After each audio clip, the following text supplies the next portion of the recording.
This is KGW News at Sunrise. Oh my gosh. Oh my god, oh my god, oh my god, oh my god! Oh my god. Oh my god. Yeah, we have so many videos from viewers like this of trees falling in their neighborhood the past 3 days. Downed trees and downed power lines have damaged cars, destroyed homes, and knocked out power to tens of thousands. And the forecast shows we are not out of the woods just yet. Yeah, we're now bracing for an ice storm hitting us today. This is a look at Futurecast this afternoon. That pink salmon color you see there, yeah, that is ice. And that'll quickly make conditions, of course, really dicey on the roads. We'll walk you through what to expect as we continue to deal with the fallout from the first storm. It is another big weather day here on the Sunrise Show this morning, so Chris is going to keep an eye on roads for us. But Rod, you're talking about today's forecast. Yeah, good news is we really ought to be dry. Minus just literally a trace of moisture or a flake through the noon hour. So that gives us some time. If you need to go to the store or maybe go to the office but then come home earlier today, you can do so this morning. The ice storm warning for the Portland metro area down into Salem starts at 2 o'clock and extends into early tomorrow morning.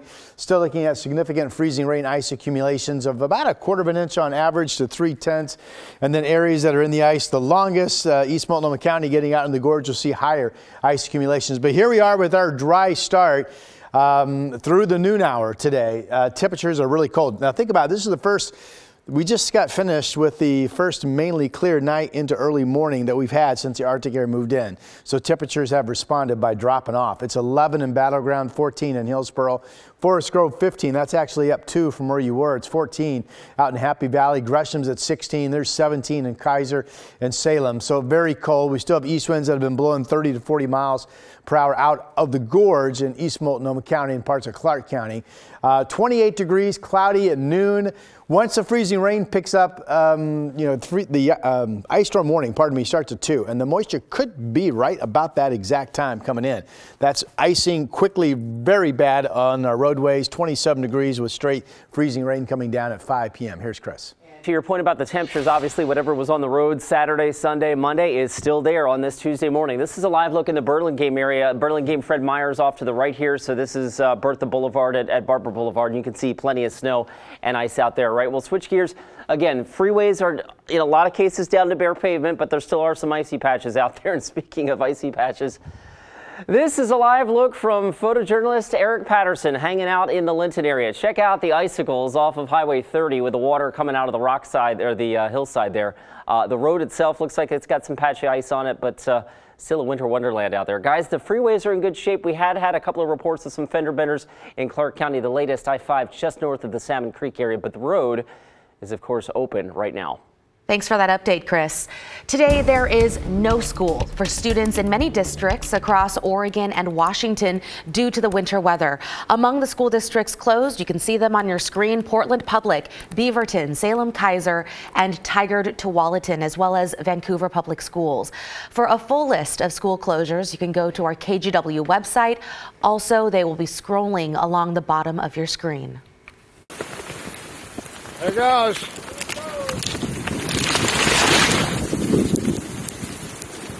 That video out of Beaverton is just one example of what's been happening in neighborhoods all across the area the past few days. It's one of hundreds of trees that have fallen, knocking out power, closing roads, and destroying homes. We know fallen trees are also responsible for killing 2 people. One of those deaths happened in Lake Oswego, where firefighters say they have responded to at least 30 calls of trees falling into homes. Lake Oswego police are telling people they should leave at this point. Some have heeded that warning, others have chosen to stay. Here's what the Lake Oswego Fire Marshal had to say for those who are staying. But nothing like this, where so many trees are coming down and have come down, and then so many hitting homes. We've been saying it all along from the city that, people should stay indoors if they can. This morning, Lake Oswego remains under a state of emergency as we brace for another freezing rain event later today. City officials there want to remind residents, if you do have a tree that's on your property that's either leaning or has already fallen, it's your responsibility to have it removed. So all over the area, you saw scenes like that one and this one, crews continuing to clean up the mess from all the fallen trees. This is in southwest Portland near Cedar Mill, where trees fell onto homes, crushed cars, and you just saw a second ago, it fell directly onto some traffic signals there too. We spoke with one tree expert about all the trees that have come down since the weekend. There's trees that have come over that I never would have anticipated coming over. Why is that? Well, there was a lot of rain that we had here last week, and so the ground was pretty saturated. And then this big wind came through, and they start moving, and there's nothing to hold them. Tree removal companies say they're swamped with requests and say there is no timeline for cleanup. Thousands of our viewers are still dealing with power outages. PGE says at one point over the weekend, there were 160,000 customers without power. This morning, that number is better, but try telling that to the 33,000 PGE customers who are still without power. Pacific Power, meanwhile, shows more than 5,700 people in Oregon are still affected. Clark Public Utilities shows 45 customers affected. Yeah, so a lot of people out there this morning still without power, but this freezing rain we're expecting means there are a lot of people out there concerned about more power outages, and that includes people living in a low-income apartment complex in southwest Portland's Goose Hollow neighborhood. That's where Devin Haskins is reporting live for us this morning. So, Devin, let's talk about those residents and what they're dealing with. Yep. Yeah, so right now those residents tell KGW, and this is kind of one of those unique situations. So I'll tell you what they're telling us. So they're telling us that some of the community rooms, like some of the more common areas, community rooms, hallways, elevators, they all have power. For some reason, the units don't. And power outage shows 140 customers are without power. So right now we're across Providence Park. Providence Park has power. In fact, there's a building right next to this one that has power. The street lights you can see have power, but they're concerned with why their building doesn't have power. So this is 140 units inside the Morrison apartment building right here on Southwest Morrison. It's managed by Home Forward, the housing authority in charge of it. There are 140 units here, including 30 that are subsidized housing. Some of the residents KGW talked with said that power went out on Saturday, came back for a short bit on Sunday, and then went out again. And it's been off since then. If you look at PGE's power outage map, this is part of a small cluster of outages in this area here in southwest Portland in the Goose Hollow area. PGE's map also says that power should return by Tuesday night or tonight around 10 p.m. However, some residents that KGW spoke with fear the ice storm today could delay that timeline. The building has power, but none of the units do. And so folks resorted to running extension cords to the hallways, but they've cut that power. So there's just light, elevators and the hallway lights and stuff all have power, but none of the units do. Yeah, so KGW reached out to Home Forward, also the leasing office, as well as PGE to find out why that building, of all buildings here on the block, and why it's the only one on the block that doesn't have power. And so far, none of them have gotten back to us. Thank you for that report, Devin. MAX service remains suspended indefinitely because of conditions on the tracks. It's been shut down for more than 48 hours now, and there's no indication that will change anytime soon with the additional winter weather on the way. Buses are running on all scheduled lines, and shuttles are replacing trains on MAX lines. A reminder, some buses have chains, so they can't go faster than 25 miles an hour. So damaged homes and continued power outages remain the top story in this winter storm, although some people did manage to get out and have some fun in the snow over the past few days. So we're going to start in Vancouver, Esther Short Park. We found a family there that was playing in the snow. They even made that mini tubing hill. Rob, that wasn't your family, right? Out there in Esther Short Park? No, it's cold out there. Meanwhile, back here in Portland, Waterfront Park, a few people out there braving the cold weather.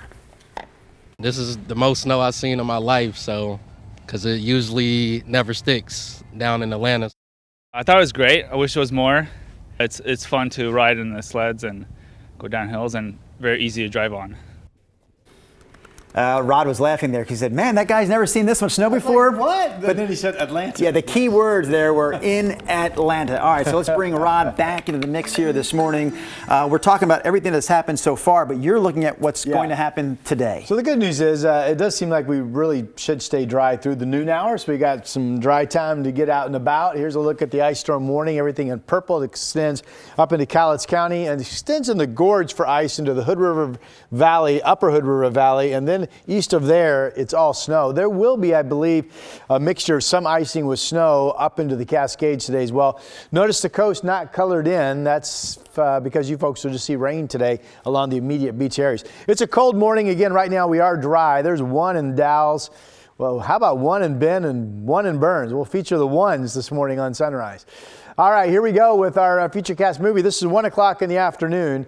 We are dry. Now, there could be some light freezing rain in Salem at this time, but I think up and down I-5, certainly through the noon hour, we're dry. Here comes the moisture coming up from the south, our southwest, and then quickly fills in the gaps this afternoon. Here's 3:30. This is all straight freezing rain this time. Again, raindrops that come down and then they freeze into ice upon contact with the surfaces.